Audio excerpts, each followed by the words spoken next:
उद्या लखनौला जाऊन बोलणार असू तिकडचा प्रथम नागरिक राणे व्हावा, गोवर्धन देशमुख व्हावा, तर तिकडच्या लोकांना चालणार आहे का? आमचेच एक पोलीस, दबंग पोलीस अधिकारी लांडे तिथे गेले, निवडणूक लढले, कोणीच त्यांना निवडून दिलं नाही. लक्षात घ्या, महापौर म्हणजे या शहराचा प्रथम नागरिक. आता शहराचा प्रथम नागरिक इकडचा स्थानिक नसेल तर कसं चालेल? जर आम्ही उद्या लखनौला जाऊन बोलणार असू तिकडचा प्रथम नागरिक राणे व्हावा, गोवर्धन देशमुख व्हावा, तर तिकडच्या लोकांना चालणार आहे का? आमचेच एक पोलीस, दबंग पोलीस अधिकारी लांडे तिथे गेले, निवडणूक लढले, कोणीच त्यांना निवडून दिलं नाही. मग अशा वेळेला महाराष्ट्राचं मन मोठं आहे. महाराष्ट्र नागरिकांनी तुम्हाला निवडून दिलं, सत्तेच्या चाव्याही कुठे ना कुठे तुमच्याकडे दिल्या. मग अशामध्ये आमचा हा जो लढा आहे तो एवढा तीव्र काय ते समजून घेण्याची त्यांची भूमिका पाहिजे. त्यांनी समजून घेतलं पाहिजे. सगळ्या राज्यांचा आम्ही आदर करतो, मात्र लक्षात घ्या, महाराष्ट्रातला फक्त कागदावरती रेगोट्या मारला आणि महाराष्ट्र तयार झालेला नाहीये. 107 हुतात्म्यांनी आपल्या रक्ताची, प्राणाची आहुती दिली.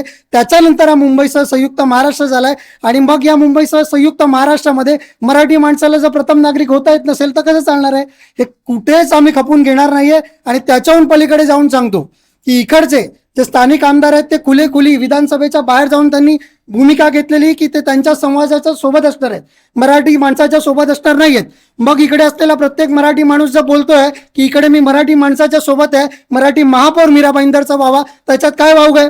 जर त्यांना तिकडच्या त्यांच्या राज्यातनं सोडून येऊन महाराष्ट्रात येऊन वाटतं की त्यांच्या माणसासोबत राहावं, तर आम्ही तर स्थानिक आहोत ना, आम्ही इकडचेच आहोत, आम्ही आमच्या माणसांसोबत उभे राहणार. तर मीरा भाईंदरचा महापौर हा मराठीच होणार.